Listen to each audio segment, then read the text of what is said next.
నమస్కారం, నేను మీ భవ్య. మన భారతదేశంలోని గుజరాత్లోని ద్వారకలో ఉన్న ద్వారకాధీశ్ ఆలయానికి విధ్వంసం, పునర్నిర్మాణం మరియు పునర్నిర్మాణం వంటి గొప్ప చరిత్ర ఉంది.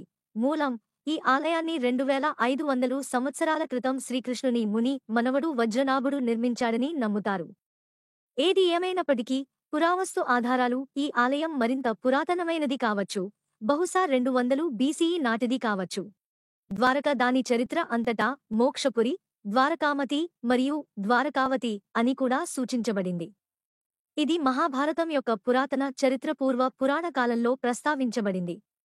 పురాణాల ప్రకారం కృష్ణుడు మధురలో తన మామ అయిన కంసుడిని ఓడించి చంపిన తర్వాత ఇక్కడే స్థిరపడ్డాడు. ద్వారక సముద్రంలో 6 సార్లు మునిగిపోయిందని, ఇప్పుడు మనం చూస్తున్నది దాని 7వ అవతారమని చెబుతారు. ఈ ఆలయానికి ఒక మనోహరమైన పురాణం ఉంది.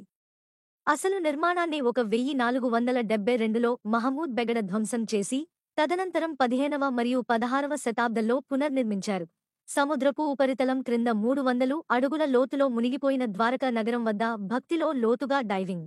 శ్రీకృష్ణుడు ఒకప్పుడు నడయాడిన నగరం శిథిలాల మధ్య ప్రార్థనలు చేయడాన్ని ఊహించుకోండి. ఇప్పుడు సముద్రపు ఆలింగనంలో ఉన్న నగరం.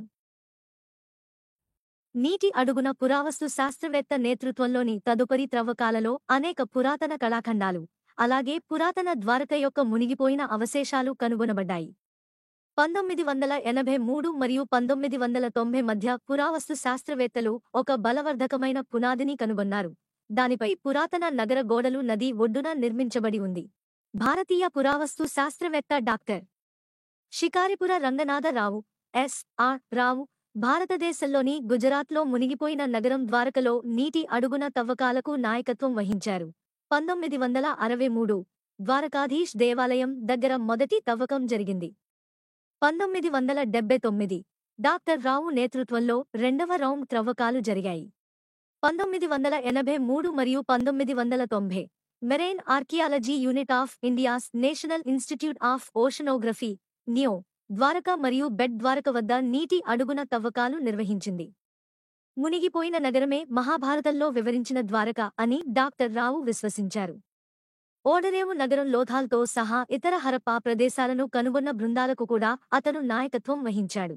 పురావస్తు శాస్త్రవేత్తలు నీటి అడుగున అనేక కళాఖండాలను కనుగొన్నారు. వాటిలో స్టోన్ యాంకర్స్, రాతి నిర్మాణాలు, రాతి శిల్పాలు, కుండల చిన్న ముక్కలు, కొన్ని పాలరాతి విగ్రహాలు, ఐరన్ యాంకర్స్ మరియు ఇతర మెటల్ వస్తువులు, నగరం యొక్క నీట మునిగిన భాగం యొక్క పరిమాణం మరియు రాతి యాంకర్లు ద్వారక ఒకప్పుడు ముఖ్యమైన వాణిజ్య నౌకాశ్రయంగా ఉండేవని సూచిస్తున్నాయి. ద్వారక అనే పదానికి సంస్కృతంలో తలుపు లేదా ద్వారం అని అర్థం. గుజరాత్ ప్రభుత్వం ప్రస్తుతం ద్వారకను అన్వేషించడానికి నీటి అడుగున పర్యాటకం కోసం ఒక జలాంతర్గామిని నిర్వహిస్తోంది. మీకు మా వీడియోలు నచ్చినట్లయితే వెంటనే మా ఛానల్ ని సబ్స్క్రైబ్ చేసుకుని పక్కనే ఉన్న బెల్ ఐకాన్ ని క్లిక్ చేయండి. డైలీ మేము పెట్టే వీడియోస్ అప్డేట్స్ వచ్చేస్తాయి. ధన్యవాదములు.